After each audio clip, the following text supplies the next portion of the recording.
Hello and welcome to Mint Talk India. Today in this video, we are going to study about NCERT Class 4th Mathematics, Chapter number 5, The Way the World Looks. So children, you all must be remembering, आपने अपनी पिछली कक्षा में mathematics के chapter 1 में top view bottom view के बारे में बहुत कुछ पढ़ा है. तो ये चैप्टर उसी से मिलता जुलता चैप्टर है. So let's start reading. Text book में क्या लिखा है? गप्पूस एयर जर्नी. गप्पू हमारे छोटे से माउस का नाम है और वो एयर में क्या जर्नी करता है हम वो पढ़ेंगे. Gappu was a brave little mouse. Gappu एक बहुत ही साहसी छोटा सा चूहा था. वन डे एक दिन he saw children playing with a huge gas balloon. The balloon went up and touched the roof. Gappu was thrilled. He got an idea. Next day अगले दिन when the children went to school, Gappu climbed up the string of the balloon. और ऊपर पहुंच के क्या हुआ? He could see the blades of the fan from above. And he said, "Oh, there is so much dirt on these blades. From below they look so clean." तो फिर क्या बता सकते हैं कि गप्पू ने पंखा का कौन सा व्यू देखा? उसने ऊपर से देखा, मतलब उसने टॉप व्यू देखा. Now what you have to do? You have to draw how the fan looks from below.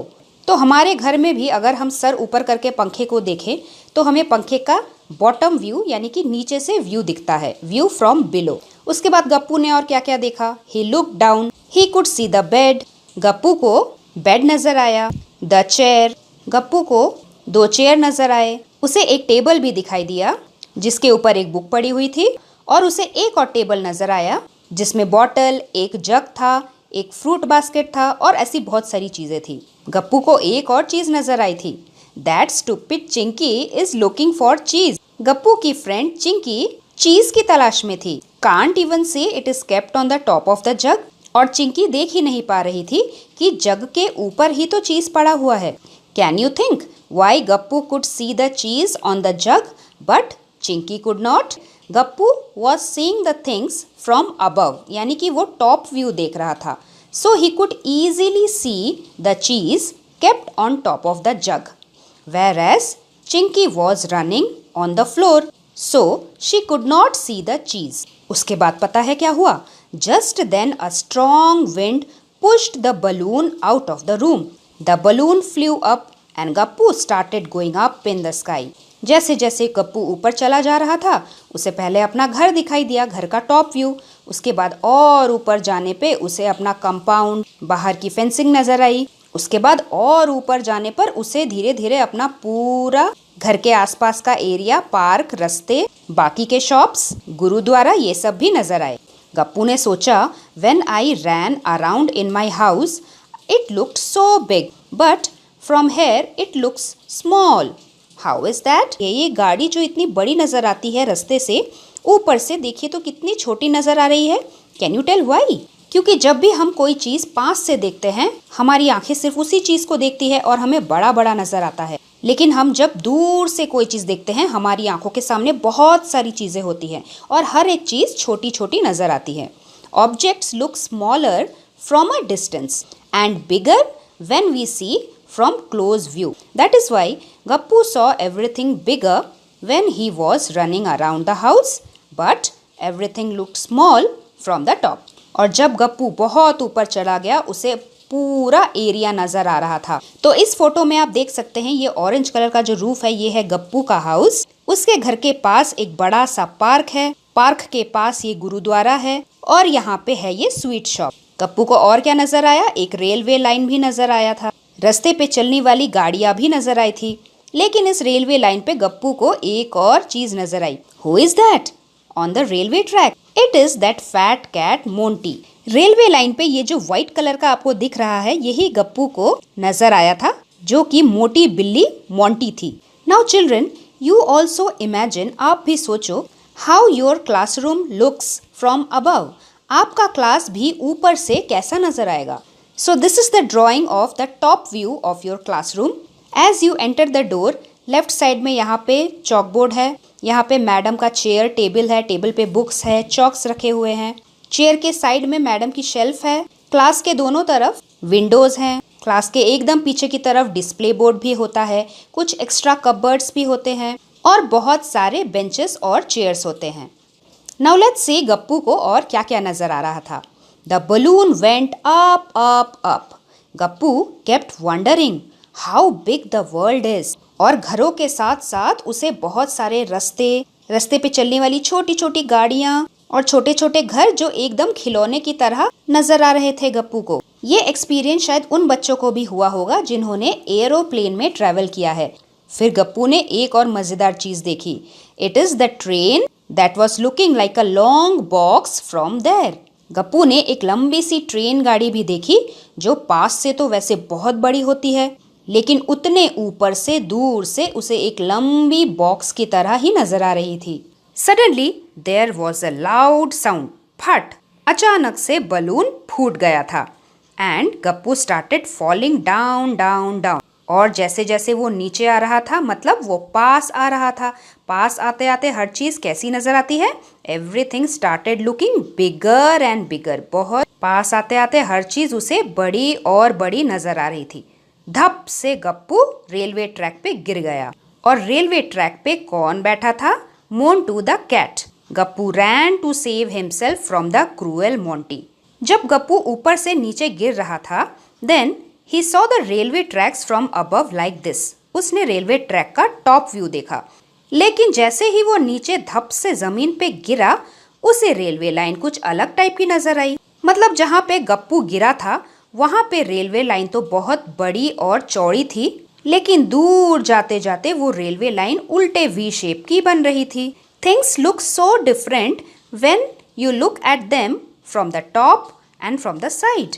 एक ही चीज का जब आप टॉप व्यू देखते हो तब वो कुछ ऐसी दिखती है, और जब आप साइड व्यू देखते हो तो वो और भी अलग लगती है। Can you tell why this is so? Look at these pictures and discuss why things look wide and big at this end but narrow and small at the other end. वो इसलिए क्योंकि हमारी आंखों के पास जो चीज होती है वो हमेशा बड़ा नजर आता है, और जैसे जैसे वही चीज दूर जाती होती है वो चीज छोटी छोटी और छोटी होती जाती है। So the answer is the side which is closer to us appear wide and big, and the side which is far from us appears small and narrow. और इसीलिए गप्पू क्योंकि यहाँ पे गिरा हुआ था, ये वाला एरिया उसके आंखों के नजदीक था, उसे वाइड एंड बिग नजर आ रहा था, जबकि वो दूर वाला हिस्सा उसकी आंखों से बहुत दूर था, जैसे हमारी आंखों से भी बहुत दूर है। इसीलिए दूर रेलवे ट्रैक का वो वाला हिस्सा उसे नैरो एंड स्मॉल नजर आ रहा था। वैसे ही इस कैंडल के रोज के बारे में भी कुछ ऐसा ही है। These are 2 rows of candles. The side which is closer to us, that is this side, we see it wide and big, and the other side which is far away from our eyes, we see it small and narrow. Now let's see the next picture. This is the top view of a girl in a yoga pose. और ये चारों photos इस लड़की के side views हैं। You have to match 2 views of the same pose. Only one of the photos below is the correct match of the same yoga pose. ध्यान से अगर आप देखेंगे तो ऑब्जर्व करेंगे इस लड़की ने अपना राइट हैंड को ऊपर स्ट्रेच किया हुआ है, उसका राइट लेग भी फोल्डेड है और ये इस तरफ है, राइट साइड है, और उसका जो लेफ्ट लेग है वो लेफ्ट साइड में ही फोल्ड किया हुआ है और उस तरफ है। क्या इस फोटो में लड़की ने अपना राइट हैंड उठाया है? नहीं। क्या इस फोटो में उसने राइट हैंड उठाया है? नो। क्या इस फोटो में इसने अपना राइट हैंड उठा रखा है? हाँ, उठा रखा है, ये फोटो हो सकता है। लेकिन इस फोटो में भी तो दीदी ने राइट हैंड उठा रखा है, तो फिर इन दोनों में से ही कोई एक होगा। Now let's see the legs. हमने इस फोटो में देखा था कि इस लड़की का जो राइट लेग है वो राइट साइड पे टर्न है और जो लेफ्ट लेग है वो लेफ्ट साइड पे है। लेकिन इस वाली फोटो में तो दोनों लेग्स एक के ऊपर एक है, तो फिर ये वाला फोटो आंसर नहीं हो सकता। So that is why the answer is this photo. Now how we will write? The girl in the top view is seen to stretch her right arm and right leg on her right side, and left leg is on her left side, which matches with the first picture. Now the second photo, these are 2 different views of the same bowl. यहाँ पे 3 bowl रखा है, आपको बताना है in which photo are the bowls upside down, यानी कि कौन से वाले फोटोग्राफ में इन कटोरियों को उल्टा रखा गया है। So the answer is in photo number 2। Next question, Draw lines to match the side view with the top view of a pipe and a funnel. एक फनल दिखने में ऐसा होता है और पाइप दिखने में ऐसा होता है। अगर इस फनल का मैं टॉप व्यू देखूं, मुझे ऊपर से ये गोल नज़र आएगा जो कि है ये वाली फ़ोटो, और अगर साइड व्यू देखूं तो मुझे एक वी शेप ऐसे नज़र आएगा जो कि है ये वाली फ़ोटो। तो फनल के दो फोटोज़ हुए ये दो। पाइप देखने में ऐसा लंबा होता है, साइड में हमें ये दिखेगा मतलब कि ये वाली फ़ोटो, और टॉप से देखने में हमें ये गोला नज़र आएगा मतलब ये वाली photo. So these two photo matches. And the next question, try to draw pictures of a shoe from the side, top, front etcetera.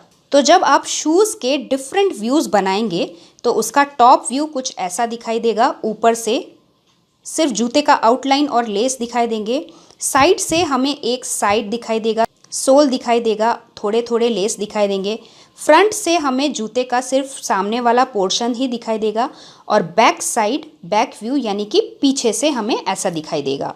So this is the drawing which you can draw in your class work. Now let's go to the park. Gappu के घर के पास में जो park था उसमें गप्पू ने क्या क्या चीज़ें देखी। ये गप्पू का घर था, गप्पू के घर के पास ये रास्ते थे, और पार्क में घुसने के बाद उसे सी सॉ दिखाई देता है, फ्लावर बेड दिखाई देता है मतलब फूलों का बागीचा, सामने की तरफ एक ग्रीन बेंच है, बास्केटबॉल कोर्ट है, और पार्क के और भी लेफ्ट साइड एक बहुत बड़ा सा स्वीट शॉप भी है। पार्क में घुसने के 4 गेट्स, 4 रास्ते भी हैं जो कि है gate number A, gate number B, gate number C और gate number D. Now answer the questions. Mark the gate which is nearest to the sweet shop. उस गेट को मार्क करना है जो मिठाई की दुकान के सबसे नियरेस्ट है, सबसे पास है। तो फिर स्वीट शॉप के पास कौन सा वाला गेट है? Gate number A. Answer, gate A is nearest to the sweet shop. Next question, which gate is nearest to Gappu's house? So this one is Gappu's house, और उसके पास कौन सा वाला गेट है? Gate number C. Answer is gate C is nearest to Gappu's house. Question 3, if you enter from gate B, अगर आप gate B से घुस रहे हैं, the green bench will be to your left, right या फिर front. So gate B is here down. अगर हम गेट बी से घुसेंगे तो ग्रीन बेंच हमारे किस तरफ आएगा? हमारे लेफ्ट साइड आ रहा है।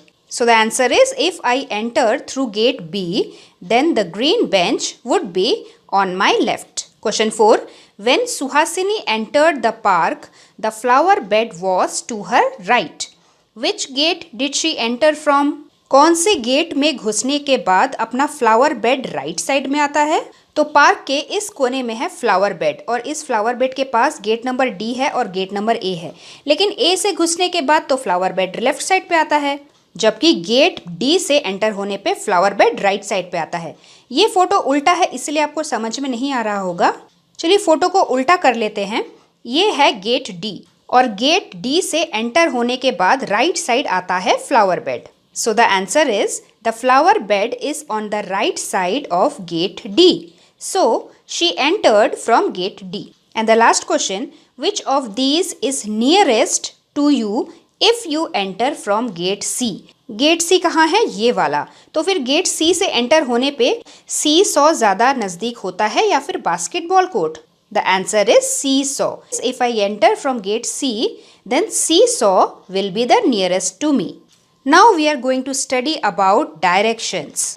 डायरेक्शंस का मतलब होता है हमारे सामने, हमारे पीछे, हमारे लेफ्ट साइड और हमारे राइट साइड।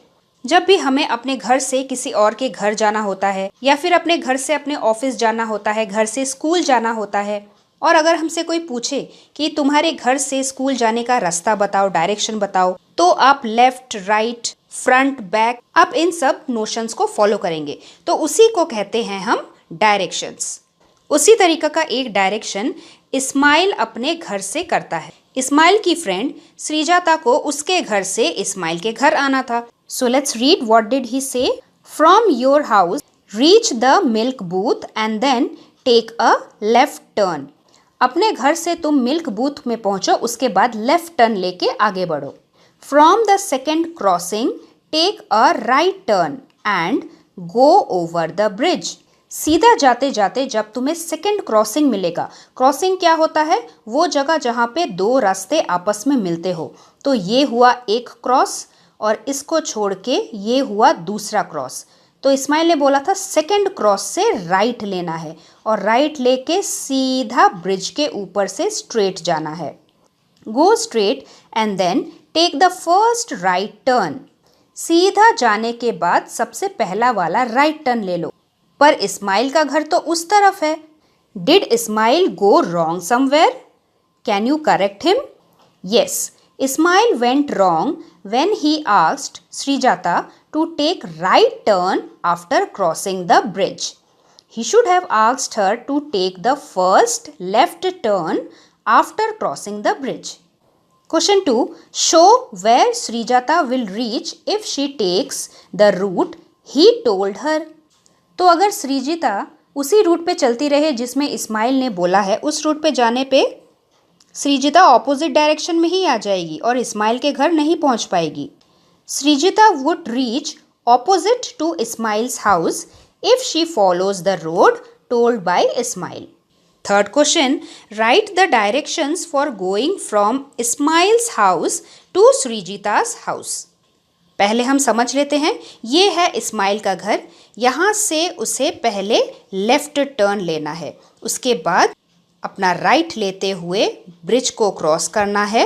उसके बाद ब्रिज ख़त्म होते ही उसे पहला लेफ़्ट लेना है।